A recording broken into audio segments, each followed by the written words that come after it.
نحمده ونصلي على رسوله الکریم اما بعد۔ میرے محترم دوستو،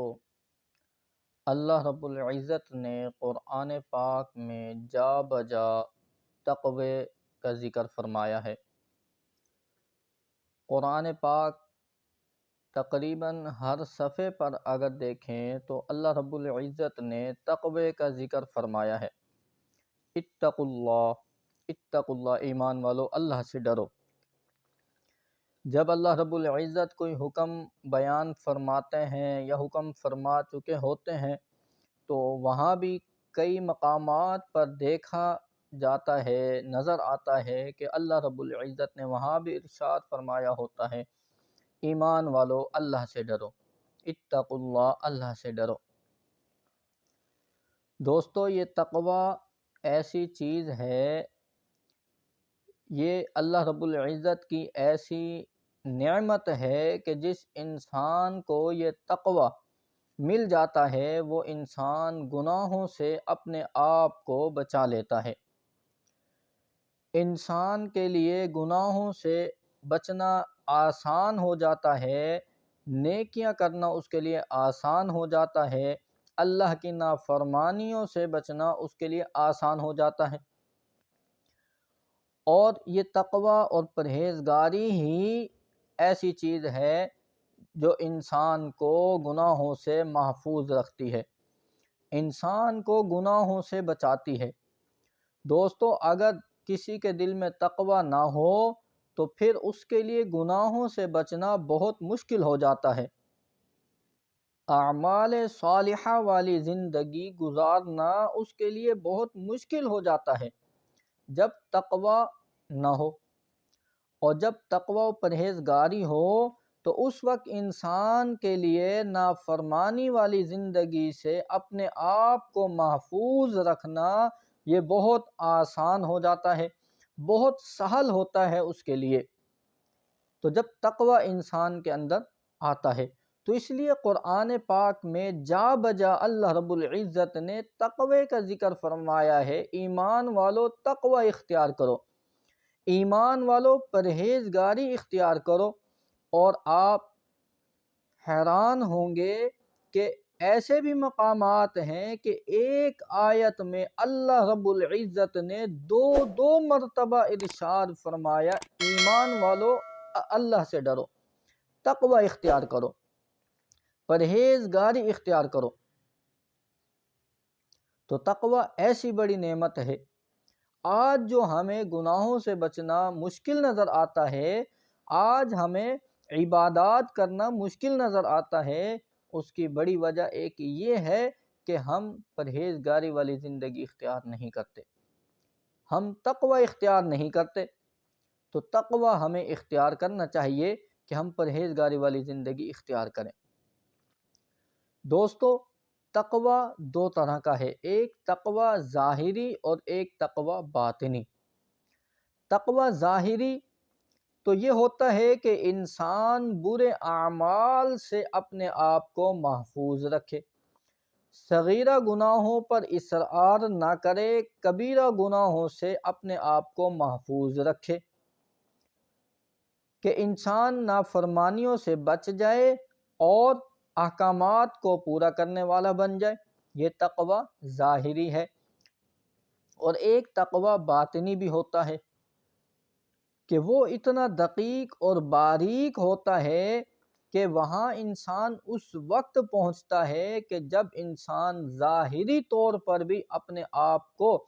تقوی کے ساتھ اتنا مزین کر لیتا ہے، اتنا زیادہ آراستہ و پیراستہ کر لیتا ہے، تقوی اپنے اوپر اتنا لاگو کر لیتا ہے تو انسان پھر وہاں تک پہنچ سکتا ہے، وگرنہ اس تک رسائی بہت ناممکن سی ہوتی ہے، بہت دیر سے ہوتی ہے۔ تو دوستو، اگر ہم اپنے آپ کو تقوی باطنی تک نہ بھی پہنچا سکیں تو تقوی ظاہری تو ہمیں اختیار کرنا چاہیے کہ ہم تقوی ظاہری اختیار کریں، تقوی و پرہیزگاری والی زندگی اختیار کریں، کہ ہم اللہ رب العزت کی نافرمانیوں سے اپنے آپ کو محفوظ فرمائیں، اللہ رب العزت کے احکامات کو ہم پورا کریں۔ دوستو، ہم جب اپنے اسلاف کے واقعات پڑھتے ہیں تقوی و پرہیزگاری پر، تو سوچنے پر مجبور ہو جاتے ہیں کہ وہ بھی انسان تھے، اور ابھی بھی الحمدللہ ہمارے بزرگ ایسے ہیں۔ تو انسان سوچتا ہے کہ یہ کیسے انسان تھے، یہ کیسے لوگ ہیں کہ اپنے آپ کو کتنے گناہوں سے، چھوٹے چھوٹے گناہوں سے اپنے آپ کو محفوظ رکھتے ہیں، کتنا اپنے آپ کو یہ گناہوں سے بچاتے ہیں، اور کتنی احتیاط کے ساتھ یہ زندگی گزارتے ہیں کہ گناہ تو گناہ ہے کہ جہاں گناہ کا شک بھی ہو رہا ہوتا ہے وہاں بھی اپنے آپ کو یہ محفوظ رکھتے ہیں۔ اور پھر اس کا فائدہ یہ ہوتا ہے، اس کا نتیجہ یہ ہوتا ہے کہ جب انسان اتنی کوشش کرتا ہے اپنے آپ کو گناہوں سے بچانے کی، تو پھر اس کا نتیجہ یہ ہوتا ہے کہ پھر اللہ رب العزت کی مدد بھی اس کے ساتھ شامل حال ہو جاتی ہے، کہ اللہ کی مدد، غیبی مدد بھی اس کو گناہوں سے بچا رہی ہوتی ہے۔ حضرت مولانا اشرف علی تھانوی صاحب رحمہ اللہ تعالی فرماتے ہیں کہ میں ایک دفعہ اعظم گڑھ گیا تو وہاں اس کا جو اسٹیشن ہے ضلع کا، اس سے 4 میل فاصلے پر ایک چھوٹا سا گاؤں تھا، وہاں کے لوگوں نے مجھے بلوایا تھا۔ فرماتے ہیں کہ میں وہاں گیا اور واپسی پر تو رات کو ٹرین کا سفر تھا اور تقریباً 11 بجے ٹرین نے آنا تھا۔ اب 11 بجے کی ٹرین تھی اور سردی کا زمانہ تھا، بارش ہو رہی تھی۔ لوگوں نے کہا کہ حضرت رات کو بہت پریشانی ہو جائے گی، بہت تنگی ہو جائے گی، تو اگر ابھی سے ہی اسٹیشن پہنچ جائیں تو یہ زیادہ بہتر ہوگا، وگرنہ پھر پریشانی زیادہ ہوگی۔ رات سردی کی ہے اور اندھیرا بھی ہوگا اور بارش بھی ہو رہی ہے۔ تو لوگوں نے یہ مشورہ کیا اور عصر کے وقت حضرت تھانوی صاحب رحمہ اللہ فرماتے ہیں مجھے اسٹیشن پہنچا دیا۔ رات کو ٹرین آئے گی تو سوار ہو جائیں گے۔ تو حضرت فرماتے ہیں کہ جب میں اسٹیشن پہنچا تو اسٹیشن کیونکہ چھوٹا تھا، چھوٹی جگہ تھی، اور وہاں مسافر خانہ بھی نہیں تھا اور کوئی کمرہ بھی ایسا نہیں تھا، ایک دفتر سا بنا ہوا تھا اور اس کے ساتھ ایک مال گودام تھا جہاں وہ بوریاں وغیرہ رکھا کرتے تھے۔ تو اور اس کے علاوہ کوئی اور وہ بیٹھنے کا، اٹھنے کا، لیٹنے کا کوئی انتظام نہیں تھا۔ 11 بجے کی ٹرین تھی اور عصر کے وقت مجھے پہنچا دیا۔ اب سردی کا زمانہ ہے، ہم خود سوچ سکتے ہیں کہ عصر کا وقت آج تقریباً 4 بجے عصر ہو جاتی ہے، 4 سوا 4 بجے، اور رات 11 بجے کتنا وقفہ ہو جاتا ہے، کتنا فاصلہ ہو جاتا ہے۔ تو فرماتے ہیں کہ وہاں کا جو اسٹیشن ماسٹر تھا وہ تھا تو ہندو، لیکن ایک بھلا آدمی تھا، اچھی طبیعت کا مالک تھا۔ تو اس نے 2-4 بوریاں وہاں سے گودام سے ہٹائی اور مصلی کی جگہ میرے لیے بنا دی کہ آپ حضرت یہاں آرام کر لیں، اپنی نماز پڑھیں، اور جب ٹرین آئے گی آپ یہاں سے بھی چلے جانا۔ تو حضرت رحمہ اللہ فرماتے ہیں کہ میں آرام سے بیٹھا اور وہاں میں نے اپنی عبادات کی اور اپنے معمولات کیے، اور جب مغرب کا وقت ہوا تو میں نے نماز پڑھی اور اس کے بعد سنتیں پڑھی اور اس کے بعد نفلوں کی نیت باندھ لی۔ تو میں نیت باندھ کے کھڑا ہوا کہ اسٹیشن ماسٹر جو ہندو تھا وہ ایک لیمپ لے کر آیا کہ روشنی ہو جائے گی۔ اب حضرت رحمت اللہ علیہ فرماتے تھے کہ مجھے معاً یہ خطرہ ہوا کہ مال گودام کے لیے تو گورنمنٹ نے کوئی لیمپ رکھا ہی نہیں تھا۔ اب گورنمنٹ کی طرف سے تو اس گودام کے لیے کوئی لیمپ تھا نہیں، اب یہ ماسٹر جو ہے یہ میرے لیے لیمپ لے کر آ رہا ہے تو یقیناً یہ ریلوے کا ہوگا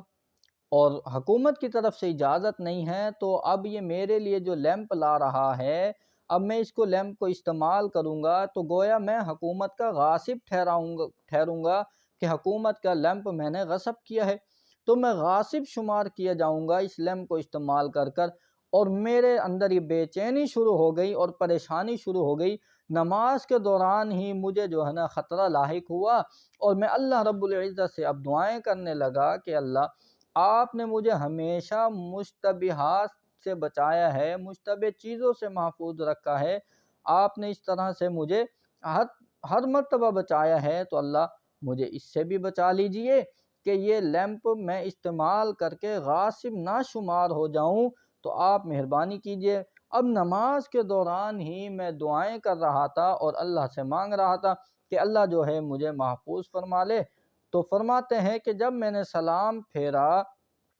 تو وہ سلام پھیرتے ہی وہ آگے آیا ہندو اور کہنے لگا کہ حضرت یہ لیمپ لے کر آیا ہوں اور یہ اسٹیشن کا نہیں ہے، یہ میرا ذاتی ہے، اس لیے لایا ہوں کہ اندھیرے کی تکلیف آپ کو نہ اٹھانی پڑے۔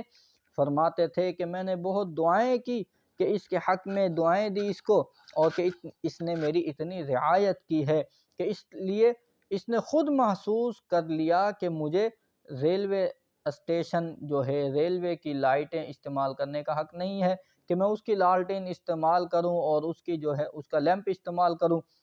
تو میرے دوستو، یہ حقیقت ہے کہ جب انسان اپنی طبیعت کو سلامتی والی طبیعت بنا لے، خود اپنی طبیعت کو انسان درست کر لے،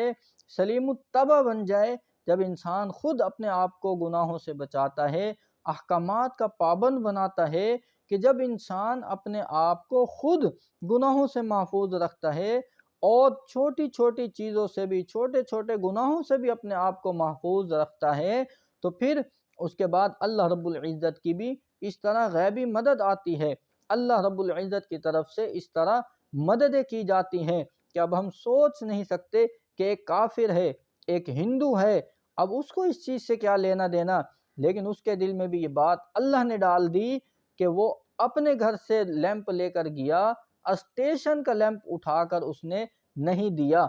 وگرنہ دے سکتا تھا، لیکن یہ اللہ رب العزت نے ہی اس کا دل تبدیل کر دیا کہ وہ اپنا لیمپ لے کر گیا، اسٹیشن سے نہیں اٹھایا۔